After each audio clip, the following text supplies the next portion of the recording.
我师母告诉我说：“你怎么可以这样讲？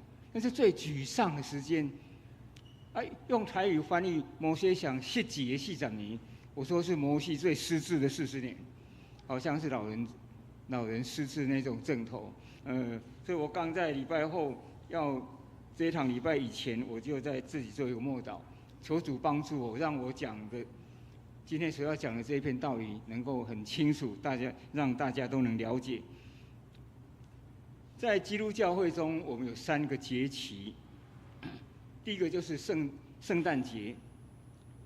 圣诞节在一般正确的说法是救主降生节。台语教会以前是说救主诞，如果用台湾民间宗教来说是耶稣生，就是耶稣诞生的日子。在长老在基督教会和天主教会都把圣诞节定在每年12月25号，所以圣诞夜就是12月24号。但是在东正教，他把圣诞节定在元月7号，所以元月6号就是圣诞夜。第二个节期是复活节，复活节就是耶稣从死里复活的日子。在第4世纪尼西亚会议，在会议中有决定，把复活节定为每年春分以后过了月圆第一个礼拜天就是复活节。所以这样，如果用这样来算，就是每年的复活节都不一样的日子，大概都是在3月22号到4月25号中间的任何一天都有可能是复活节。另外一个节日就是圣灵降临节。圣灵降临节有人称为五旬节，一旬是10天，五旬是50天，所以从耶稣复活那天算起，第50天就是复活节。比如说今年的就是圣灵降临节，今年的复活节是3月31号，所以从3月31号算起，第50天就是5月19号，这是今年的圣灵降临节。我们知道耶稣复活后，他在世上经过40天向人显现，然后被接上天。升天以后，有120个门徒聚集在耶路撒冷一个地方，他们在那里同心迫切祷告10天。所以到第10天刚好是50天，在这一天圣灵从天降临，所以就是像《使徒行传》第2章所记载，五旬节又称为圣灵降临节。但是很可惜，一般教会都很看重圣诞节、复活节，但是对圣灵降临节反而不重视。其实站在教会的立场，圣灵降临节应该是最重要的，因为教会是从这一天开始。我们看到《使徒行传》第2章讲到最后一节，他说：“主将得救的人天天加给他们。”从圣灵降临节以后，主将得救的人天天加给他们。那他们2个字，在英文的圣经，它翻译成教会，就是说主将得救的人天天加给教会。所以从第一次的五旬节到今天这一段期间，就是圣灵做工的时期。但是人要如何领受圣灵？其实我们教会每一个信徒跟圣灵都应该有关系，他才是真正得救的人。所以你里面若没有圣灵，表示你还不是得救的人。人要怎样才能够得到圣灵？在《使徒行传》，彼得说得很清楚，在《使徒行传》第2章37到38节，他记载在五旬节当天，彼得受圣灵充满，所以他站起来高声讲道。众人听了心里感到很扎心，他们就问彼得和这些门徒说弟兄们，我们当如何行？我们要怎样做？彼得跟他们说，你们要悔改，每个人要奉耶稣基督的名受洗，叫你们的罪得赦免，而且领受所赐的圣灵。所以在这里，彼得讲得很清楚，人要认罪悔改，在基督耶稣的名受洗，这是人所能做的事。但是后面2件事，就是你的罪得赦免和领受圣灵，是上帝所做的事。所以今天我们先来自己问一个问题：我的里面有没有圣灵？这不是凭我们自己的感觉。你若有信主悔改，你若有受洗，在这里写得很清楚，上帝不只赦免你的罪，也要将圣灵赏赐给你。所以从五旬节开始，圣灵做工，信主的人增加，教会就才能在那个时候产生。所以若没有圣灵的运行，教会是死的；若有圣灵掌管的教会，一定复兴，信徒增加，而且每个人愿意服侍，愿意跟从主，心中充满喜悦。今天早上，我特别要来介绍圣灵。圣灵是上帝差来要帮助我们每一个基督徒一个伟大的帮助者。在圣经有的地方翻译成另外一个帮助者，是上帝差来要帮助我们。但是很可惜，有许多人不晓得，也不认识他，也没有和他来往。圣灵就是上帝本身的灵，在圣经里面有很多其他的名称，比如说保惠师、真理的圣灵、安慰者、真理的灵、基督的灵、上帝的灵。所以圣灵就是三位一体的神中间的第三位。我们的神只有一位，但是他有3个位格：圣父、圣子、圣灵，分成3个时期。第一个时期是人在律法下面，人要遵守律法，才能得到上帝的喜悦。这是在律法下面的时期。所以那个时期有没有圣灵存在？有，但是圣灵是在特殊的任务下才来到人的当中。比如说，上帝拣选一个人来做王，来治理百姓，所以上帝差他的灵到那个人的身上，让他能够有能力，有上帝的灵来治理国家。还是说，上帝拣选一个先知，所以上帝的灵在他里面，让他有那种敏感的灵来领受上帝的信息，来传给百姓。所以为着特殊的任务，上帝差他的灵来住在人的当中，这就是旧约时期。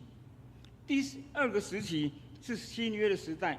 新约的时期是耶稣基督他亲自来到这个世界上，所以耶稣亲自在那里做教导的工作、感化的工作、医治的工作。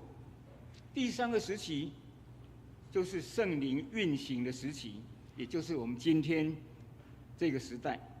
我们看耶稣他要受抓去以前，他知道他在世上的时间不多，他的学生也很烦恼，所以他的学生问他说先生啊，你若离开我们，我们要怎样活下去？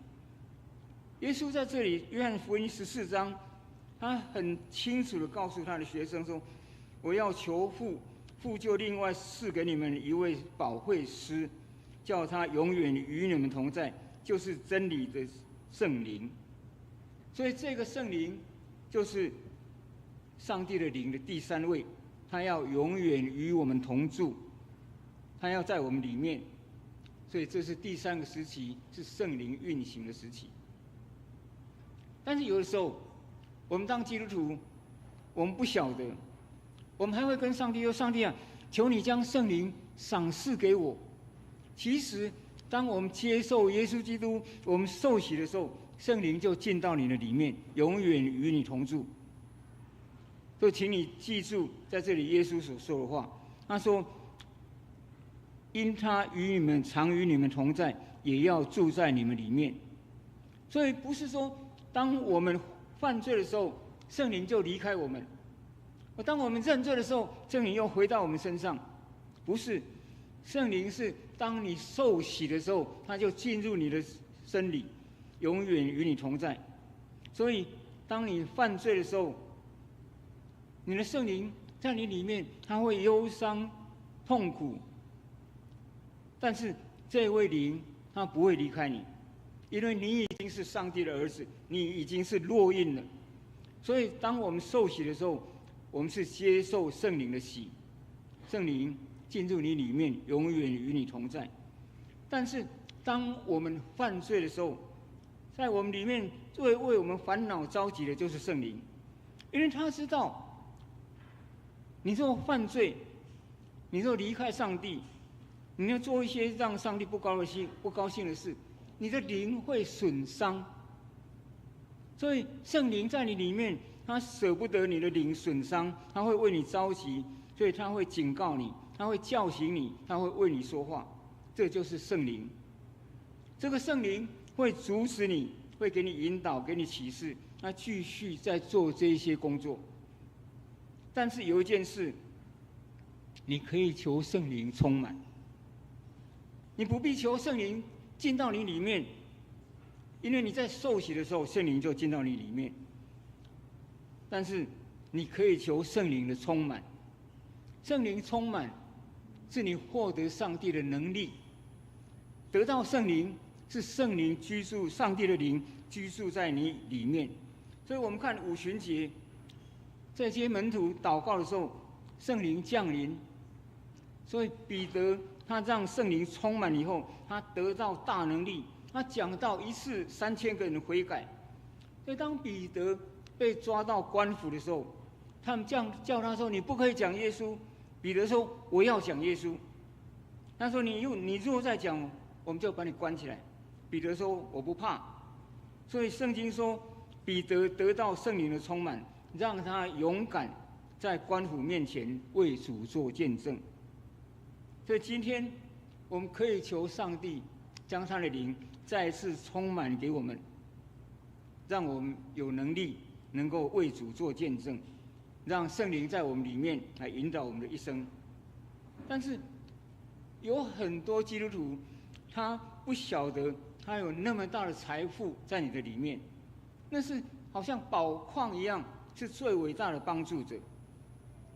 在这里，耶稣将圣灵称为保惠师。保惠师这3个字用中文很困难讲得很清楚，所以和合本的圣经它在后面加了3个字，它写训慰师，就是最伟大的协谈、帮助、安慰者。圣灵在希腊文它的原文叫做 Parakletos，Para 就是在你的身边， Kratos 就是一位帮助你的人，所以 Parakletos 就是在你的身边来帮助你那个人。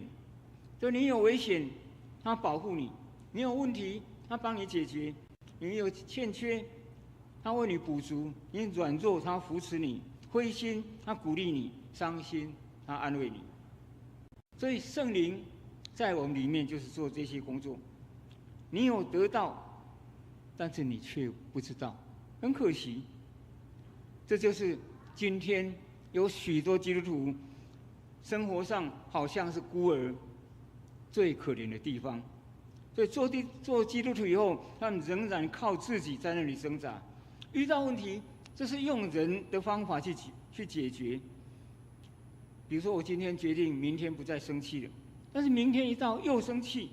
夫妻中间，明天不再吵架了，但是为了一件小事情，明天还是吵架。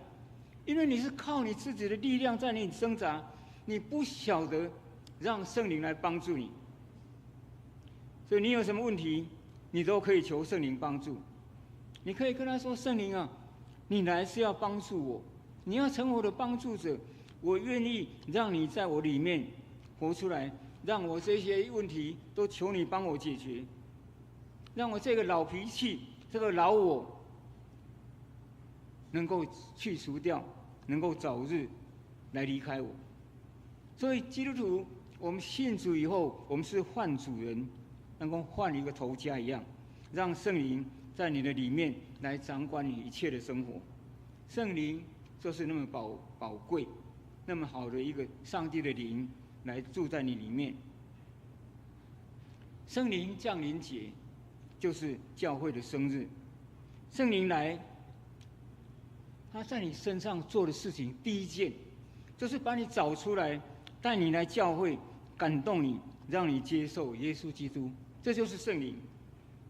所以在你身上，若没有圣灵的感动，没有一个人能够称耶稣基督做主，没有一个人能够接受耶稣基督，因为你的心灵没有打开。人没有办法用头脑、用理性来了解上帝。我举一个例子，像我们家里有水管、有电线，电线是要通电的，水管是要通水的，一样，你的灵是要通上帝的，但是人却用理性、用头脑要来认识这位上帝，这是没办法的。有的时候我们邀请人来信主，他告诉你说，等我把圣经都读熟了，读完一遍了，我才来信主。其实就是让他读5遍10遍，他还是没有办法，因为人不是用理性、用头脑，人是用心灵、用体会经验来帮助我们认识耶稣。所以今天圣灵来就是做这些工作。第二件事，圣灵帮助你看到你自己的罪，让你愿意领受耶稣基督的救恩。所以我们祷告的时候，我们通常都求上帝、求耶稣。我们有没有求过圣灵？很少，几乎没有，这是很可惜的。你可以跟他说：“圣灵，感谢你感动我认识耶稣基督，感动我知道我是罪人，我能够谦卑来接受主。圣灵，感谢你，在我读圣经的时候，你能够帮助我了解，那是圣灵的工作。感谢你，在我做不对的时候，小声对我说话。”弟兄姐妹，你是不是曾经到过一个地方，你在那里感觉说我不应该来这个地方，心里不平安，连坐都坐不稳？那是因为什么原因？因为圣灵在里面告诉你说，基督徒，这里不是你应该来的地方，你走错路了。有的人信主以后，他仍然去赌博，去算命，那都是不正当的地方，或是放纵自己的私欲。圣灵他会警告你、提醒你，甚至责备你，你方向错了，你要警醒，你要回头。有的时候圣灵会带领你，但是有的时候圣灵他会任凭你。任凭什么意思？出宰你去，你做什么不管你了。有的时候会这样，所以我们应该警醒，让我们圣灵在我们里面工作。圣灵他引导我们第3个目的，就是让我们能够所做的事，在一切的事物上都能够荣耀上帝。我们看有一些教派，他们很强调圣灵，甚至很注重圣灵的某一种恩赐，比如说方言。他们忘记圣灵来的目的是什么？圣灵主要的目的是要我们荣耀上帝。圣灵来的目的不是要高举人，不是要让人认识你，是要带你、帮助你能够来荣耀上帝，让人通过你来认识基督，这是圣灵来的目的。所以我们人要如何才能亲近圣灵？圣灵是一个最伟大的帮助者来到我们当中，但是我们要怎样才能够亲近他？你要有洁净的灵在你里面，你的心灵很干净，圣灵才能够进到你里面。你的心灵若污秽，圣灵就没有办法在那里居住，因为圣灵是圣洁的灵，是上帝的灵。所以你要怎样能够亲近你本身？耶稣基督已经为你预备救恩，所以当你受洗的时候，耶稣基督清除了你一切的罪，你的心灵干净，圣灵自然能够进入。第二，你要亲近圣灵，你要每天坐下来用时间和他交谈。你知道他在那里，但是你有没有每天有时间和他交谈？你可以告诉他说：“圣灵啊，我今天感谢你，让上帝差遣你来到我中间帮助我。所以今天我要有一个新的生活，求你帮助我。”所以你要做每一件事情，你可以祷告，渐渐的你会学习听到圣灵的声音，他在里面，他跟你说话。Thomas Carlyle 他是一个写历史非常出名英国的文学家，他写很多著作，但是他用大部分的时间都在写作，所以他常常忽略了他的太太。他的太太在结婚以前是他的秘书，那结婚以后变成他太太继续来在那里服侍他，所以他有很多工作都交给他太太去做。这个太太有一天得到癌症，很痛苦，但是Thomas他仍旧只顾着他自己写书，他很少时间上楼上去跟他太太说话谈心，照顾他太太。那这个太太她也很乖，她不舍得让她的丈夫用较多的时间来跟她谈话，所以她很会忍耐，痛苦的时候都一直忍耐，到最后这个太太去世。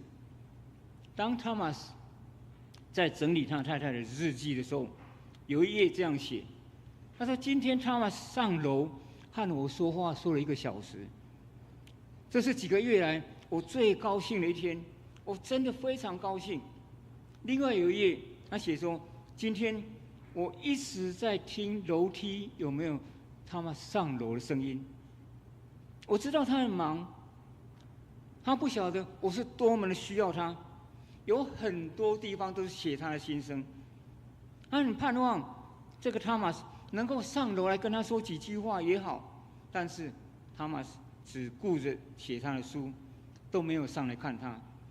所以当Thomas读到这里的时候，他忍不住，他眼泪一直流，他用跑到他太太坟墓的前面。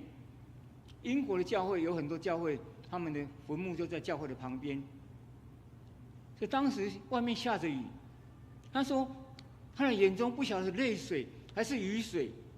他在他太太坟墓前一直说一句话，他说 ：“If only I had known。”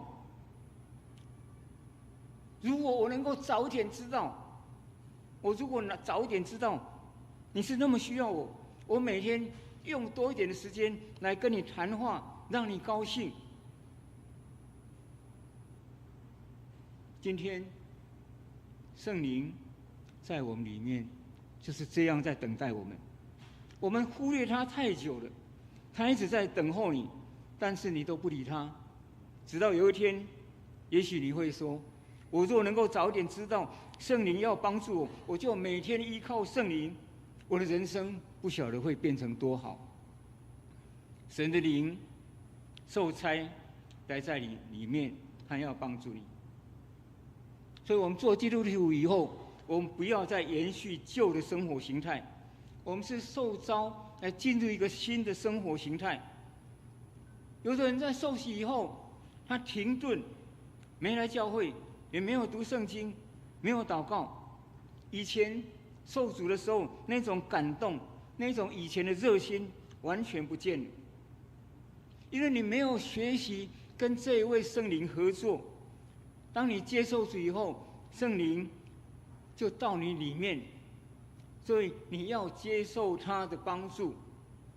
今天我一直告诉圣灵说：“圣灵，你既然是那么伟大、奥秘，我没有办法把你介绍得很清楚，请你自己来让你的百姓认识你，要与你交谈，要得到你的帮助。”耶稣说：“我不撇下你们为孤儿，我要差圣灵与你们同在。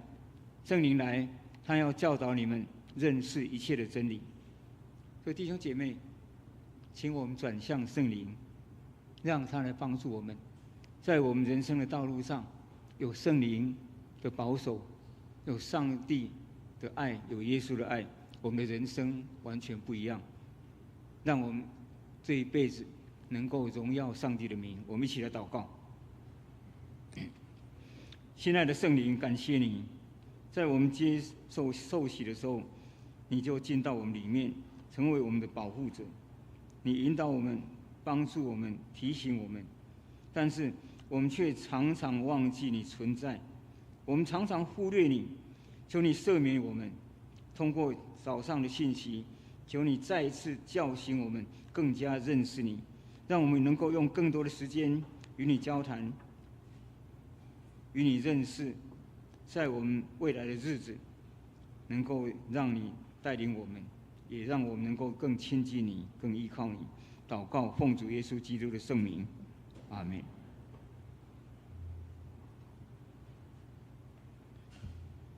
一起来唱回应诗圣诗172首，会众请起立。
上圣诗398首。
上帝的赐福，愿主耶稣基督的恩典、天父上帝的慈爱、圣灵的保守与你们同在，从今起直到永永远远。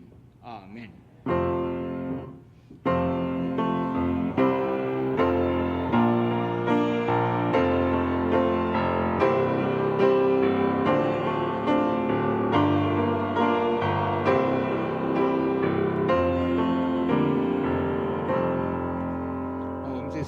站立，向我们隔壁，兄弟姐妹来互相请安。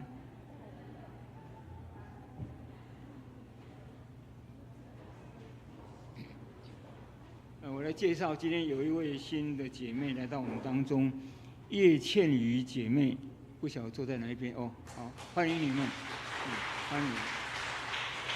好，请坐。还有，我的一起，你的朋友，好，欢迎你们来，谢谢。好，请坐。不晓得还有没有今天有第一次来到我们当中的弟兄姐妹？好，如果没有，我们就请敬拜赞美团来带领我们最后的诗歌。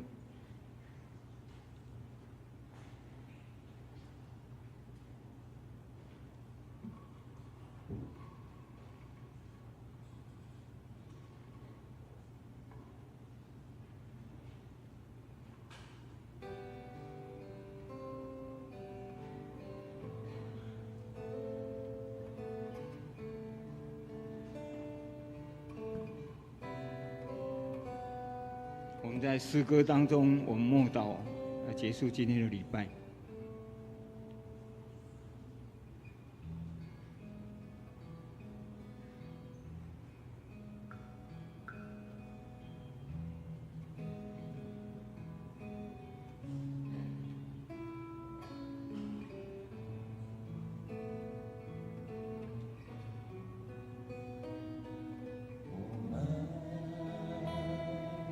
一起祷告吧，来到主跟前，屈膝跪拜，他是怜悯的主，我们向着天，举起双手，求你打开天上门，将丰沛的恩雨滋润充满整个大地，终于看到主降临供应的事，浇灌在我们的身上，我们一起祷告吧，来到主跟前，屈膝跪拜，他是怜悯的主，我们向着天，举起双手，求你打开天上门，将丰沛的恩雨滋润充满整个大地，终于看到主降临供应的事，浇灌在我们的身上。求你打开天上门，将丰沛的恩雨滋润充满整个大地，终于看到主降临供应的事，浇灌在我们的身上。求你打开天上门，将丰沛的恩雨滋润充满整个大地，终于看到主降临供应的事，浇灌在我们的身上，浇灌在我们的身上。